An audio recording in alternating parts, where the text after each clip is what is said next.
Hi there everyone, my name's Chris Ormie, and we're back once again after a little absence to take a look at our Swansea City adventures. Well, when we left off, we'd had the end of our 8th season in charge, so this is season 9, 2021, and I'm just going to take you through what happened in this year. Now, as you can see, start off in the friendlies, a good 3-0 win over Leeds, then away to Ulsan and Yeongam. So, two Chinese teams there. Tiny win, big win, doesn't really matter. It's all about fitness in pre-season. And, if you can win, you get the momentum, you get your morale boost, all the rest of it. So it is worth winning and trying to win. But it's also about testing out people you normally wouldn't and getting those fitness levels up. So, big win then at home to HSV and Werder Bremen, two decent German sides. All in all, a pretty good pre-season. From there, we moved on into the Community Shield. A good win over Man United, 3-1. It was really well won. We fought for it, so that was important. And then we moved on to the Super Cup. As you can see here, it's a 6-1 win over Olympique Lyon. Huge win, huge performance, and really, really glad that we managed to get that one done.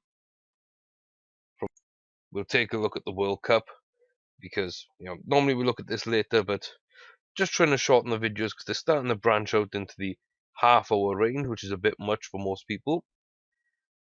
So here you can see the Tunisian side, ES Tunis, 9-0. So that was a huge win. Antlers lost out to River Plate.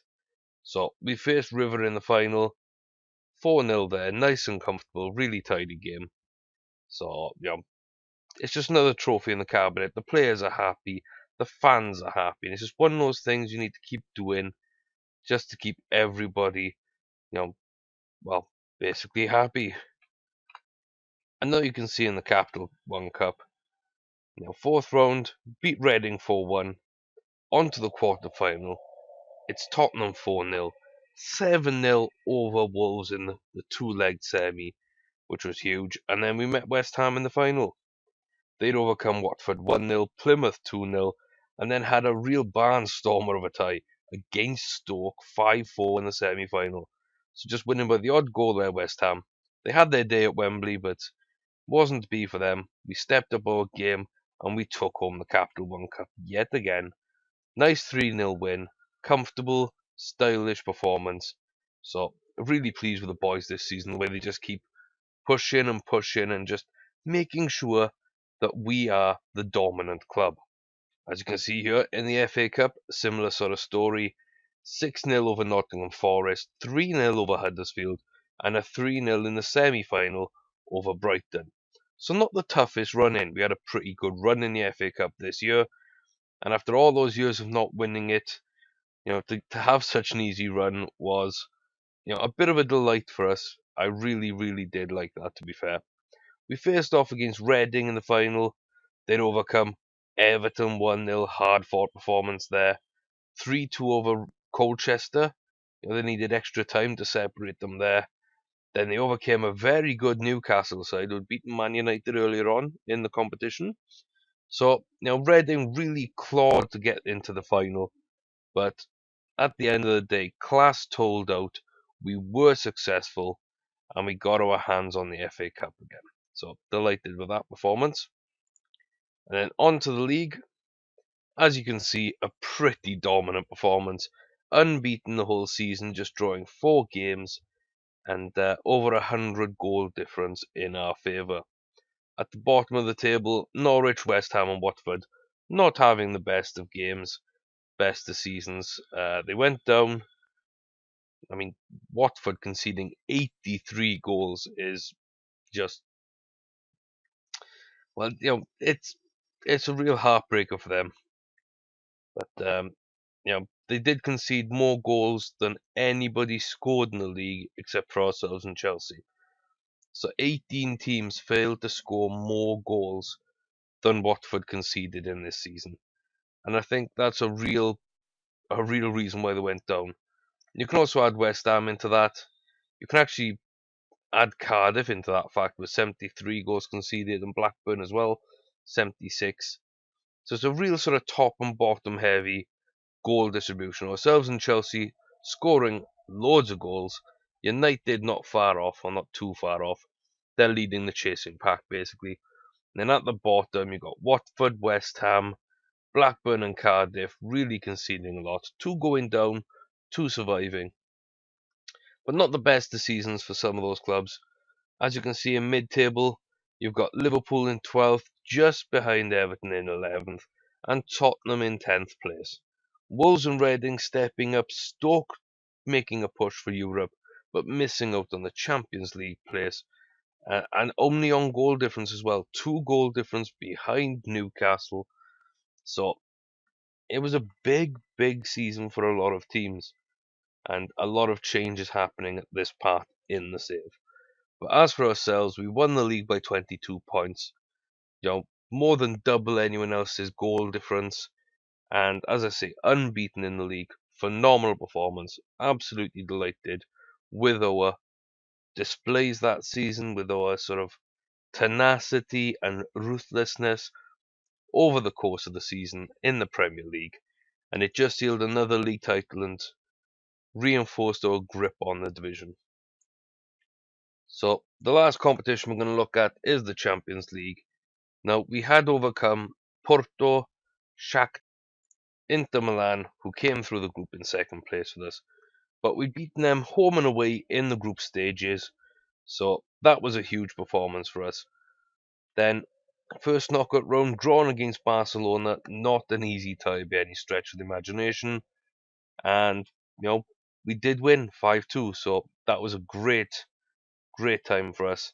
We met Dortmund in the quarter-final again. There aren't any easy teams in this stage. You can see you've got PSG, Real Madrid, United, Chelsea, Arsenal, and Bayern Munich who actually made it to the final. So, in this quarter-final stage, there are some huge teams. So, to overcome Dortmund the way we did, I was really pleased. We met up with Real Madrid in the semi-final, absolutely battered them again. And as I say, we met Bayern Munich in the final. You can look at their path as well. They dominated Celtic. They beat Arsenal by the odd goal.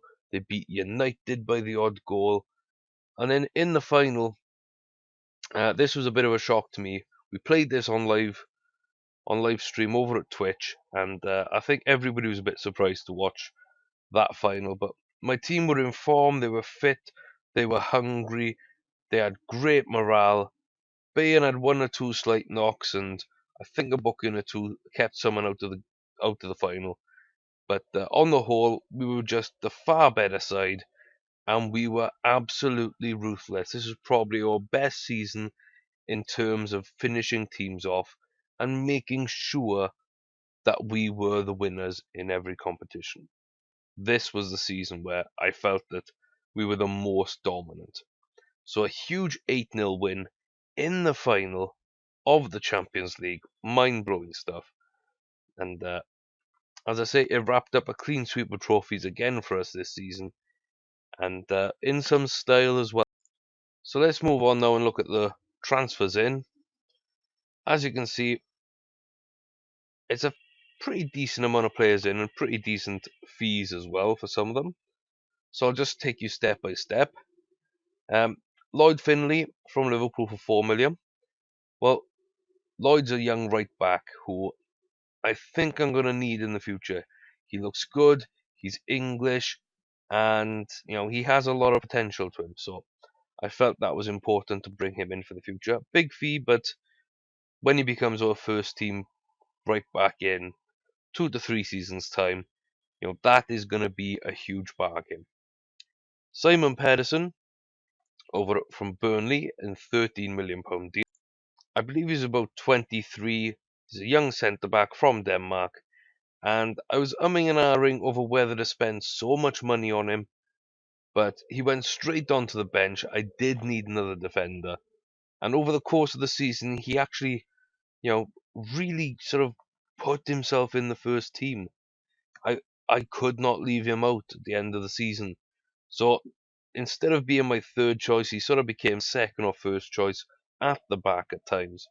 And that 30 million again looks a little bit of a bargain, because for a 23-year-old to come into the best team in the world and really stamp himself as a key member of that squad, now 13 million is not a huge amount of money for someone of that quality and age. Again, we head to Roma. We steal another youngster, Fausto Giaquinto, 1.4 million, an absolute bargain for a beast of a Italian striker. Now, Fausto has everything you want from a young attacking player. He's got pace, he's got good mentals, he's got stamina, and he likes to score goals. So I took a risk on him. He was only like 15, 16, I think, when I bought him. But he's developing really well. He's doing well out on loan over the next couple of seasons, and does well for the youth team and the reserve. So there's a big future ahead for him. Next up, from Sligo Rovers, £210,000 on a young Irish winger named David Oak Doherty. So O'Doherty is, well, I wouldn't say just a backup, but that's kind of the role he's filling now. Over the course of his career, I do think there is a lot more to come for him. I think that he has stepped up big when he's played. I'm not sure if he will be my starting left winger at any point over the save, but the fact that I can't say that he won't be either, I think that is a huge point in his favour. So he does perform well. I'm not sure if he has the top quality we're looking for, but a really good purchase. Cosimo Lozzetto, a young man in from Inter Milan for £3.5 million. Another Italian youngster, a young central midfielder, £3.5 million could turn out to be a bargain. If he doesn't make it into the first team, there is a huge profit to be made. So not worried about that deal. Then you've got Basri Aslan from Crewe, a right back, centre back. I think he's probably going to move into centre back. He's a bit more physical than you need out wide, and with Lloyd Finley coming in at the same time, I think Basri in the middle makes more sense. So we know Crewe produce good players. He's a young Englishman. He's versatile. He can play fullback. He can play centre back. A lot of potential to him, and he has stepped up his game over the course of the season. So he's become a decent member of the squad. And as I say, there's a lot of upside to him. So I feel 3.5 is such a young English prospect with so much potential. That will only become a bargain as time goes on, really. There's no downside to that. Santiago Ulicens, Boca Juniors again being poached, £2.5 million, Argentinian right winger.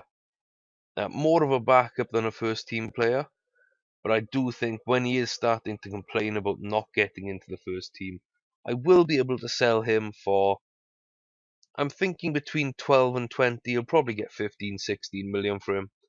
So that's a huge return on a small investment, really. And in the meantime, you get 2 or 3 seasons of having some fantastic cover in the team. And also, you can rest your first team players and play them in the cup games. The second legs when you've already won the first by a big margin. All those sort of things. When it comes to Europe and rotating and resting your squad, he'll be a key member of. Then we're going to skip the next one because I want to talk about him a little bit more. We're going to go to Kagri Karatoprak.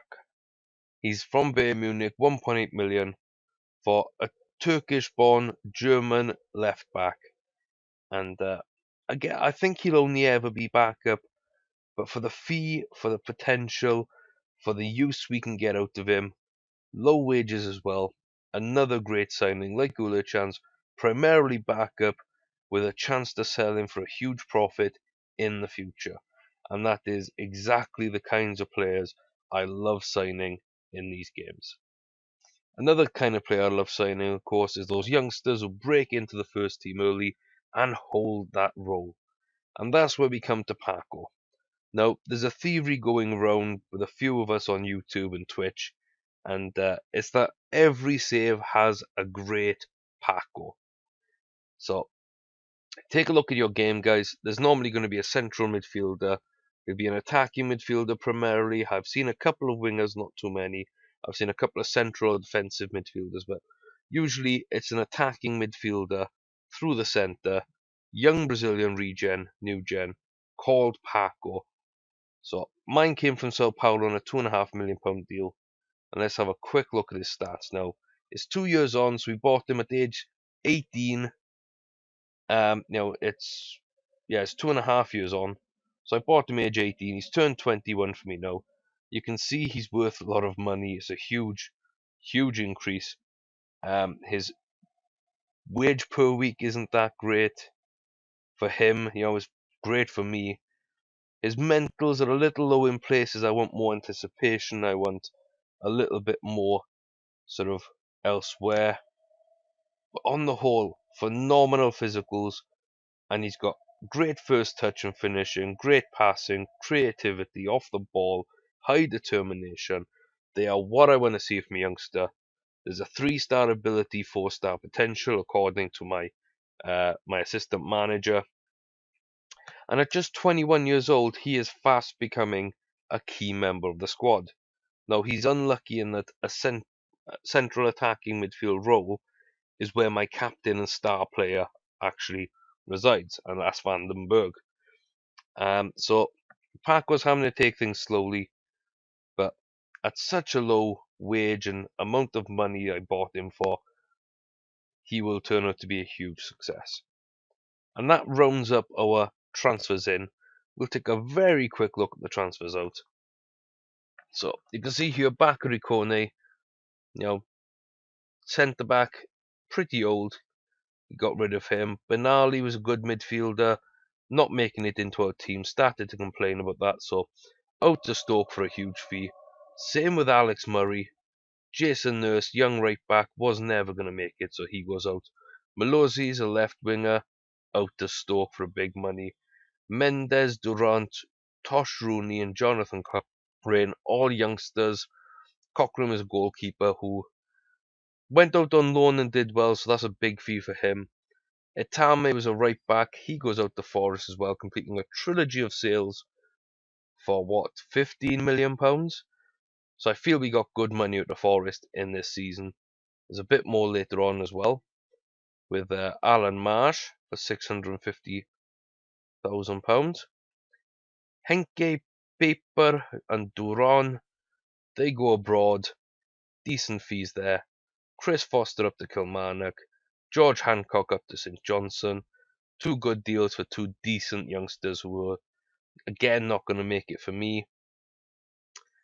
Larkin out to Brighton. Teagle out to Celtic. That's a big deal, that is. Teagle's a beast of a defender. Again, though, not good enough for getting into my team at the moment.